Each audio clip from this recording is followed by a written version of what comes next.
जी chef में खुशामदीद। आज मैं आपके लिए लेकर आई हूँ मुर्गी के पंजों की रेसिपी।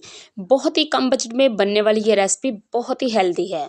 जब आप ये ग़िज़ाइयत और जायके से भरपूर मुर्गी के पंजे बनाएंगे तो छोटे और बड़े पाए को भूल जाएंगे। इनको बनाने का बेहद आसान और परफेक्ट तरीका आपसे शेयर करूंगी।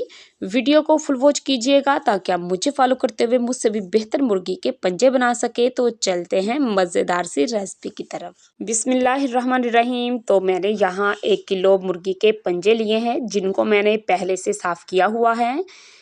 पंजों को साफ़ करने की वीडियो मैंने अपने चैनल पर दी हुई है, अगर आपको चाहिए तो आप वहां से देख सकते हैं। मैंने बेहद आसान तरीके से इसको साफ़ करने का तरीका आपसे शेयर किया हुआ है। अगर मैं इनको साफ़ करने का तरीका आपको इसी वीडियो में बताती तो वीडियो हमारी काफ़ी लंबी हो जानी थी, इसलिए मैंने आपसे इस वीडियो में शेयर नहीं किया। तो चलते हैं इनको बनाने की तरफ। चूल्हे पर मैंने कढ़ाई रखी है, 1 कप मैंने इसमें घी का डाल दिया है। तो घी हमारा गर्म हो चुका है, तो प्याज को हम घी में डाल देंगे। एक बड़े साइज़ का प्याज लेकर उसे मैंने चॉप कर लिया था। तो अब हमने प्याज़ों को लाइट गोल्डन सा करना है, इसको हमने ब्राउन बिल्कुल नहीं करना। प्याज हमारा लाइट गोल्डन सा हो चुका है, तो अब मैं इसमें हमेशा की तरह 2 खाने के चम्मच ताज़ा कुटा हुआ अदरक और लहसुन डालूंगी।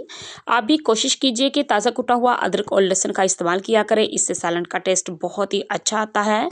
तो अब हमने 3 मिनट अदरक और लहसुन की अच्छे से बुनाई करनी है ताकि इसमें कच्चापन ना रहे। तो अब मैंने 2 बड़े साइज़ के टमाटर लेकर इसमें डाल दिए हैं।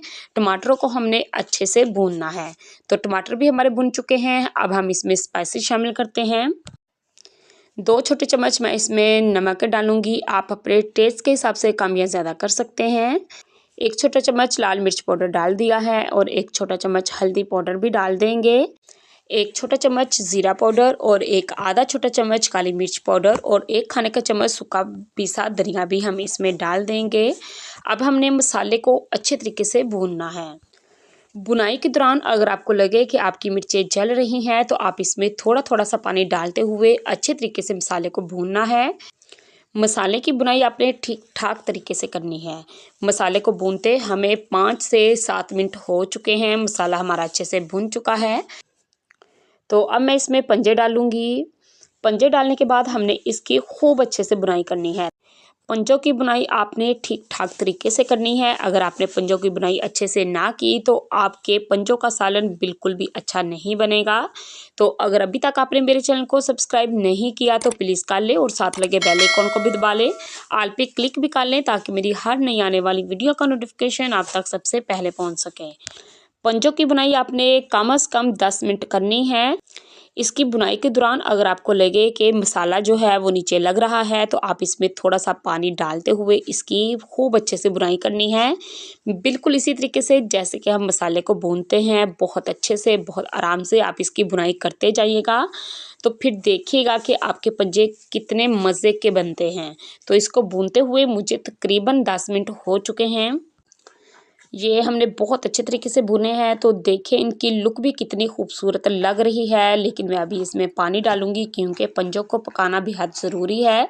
अभी ये कच्चे हैं तो पानी इसमें आप अपनी मर्ज़ी के हिसाब से डाल लीजिएगा। मैंने इसमें 1 लीटर पानी डाला है ताकि ये अच्छे से गल सके। पानी डालने के बाद हम इसे पानी में अच्छे तरीके से हिला लेंगे और इसे ऊपर से कवर करके अच्छे तरीके से पकाएंगे। इनकी पकाई का टाइम 1 घंटा है, तो आपने मीडियम फ्लेम पर इसको 1 घंटे के लिए पकने के लिए छोड़ देना है। तो इसको पकते हुए 1 घंटा हो चुका है। तो माशाल्लाह आप इनकी लुक चेक कीजिए, हमारे पंजे गल चुके हैं। तो मैं इसमें थोड़ा सा ये सब्ज़ धनिया डाल दूंगी और 1 खाने का चम्मच इसमें हम मिक्स गरम मसाला डालेंगे और इसे अच्छे से मिक्स करेंगे। अब हम फ्लेम को ऑफ करेंगे और चलते हैं इसकी फाइनल लुक की तरफ। तो माशाल्लाह सुबहान अल्लाह हमारे पंजे बनकर तैयार हो चुके हैं। बहुत ही डिलीशियस इनकी लुक लग रही है। ये देखने में जितने अच्छे लग रहे हैं खाने में इससे भी कहीं ज़्यादा टेस्टी है। ग़िज़ाइयत और जायके से भरपूर हमारे ये पंजे बनकर तैयार हुए हैं। ये इतने टेस्टी हैं कि आप अगर इनको बनाएंगे तो इंशाल्लाह छोटे और बड़े पाए को भूल जाएंगे। बहुत ही मज़ेदार बनते हैं ये। आप भी इनको एक बार ज़रूर ट्राई कीजिएगा और मुझे कमेंट्स में ज़रूर बताइएगा कि आपको मेरी ये आज की आसान सी रेसिपी कैसी लगी। वीडियो अच्छी लगी तो इसे लाइक कीजिए, ज़्यादा से ज़्यादा इसे शेयर कीजिए ताकि ये आसान सी रेसिपी हर किसी के पास आसानी से पहुंच सके। मज़ीद ऐसी आसान और मज़ेदार रेसिपीज़ देखने के लिए मेरा चैनल विजिट करें। अपना और अपने प्यारों का बहुत सा ख्याल रखें। Thanks for watching. मिलते हैं नेक्स्ट वीडियो में, तब तक के लिए अल्लाह हाफिज़।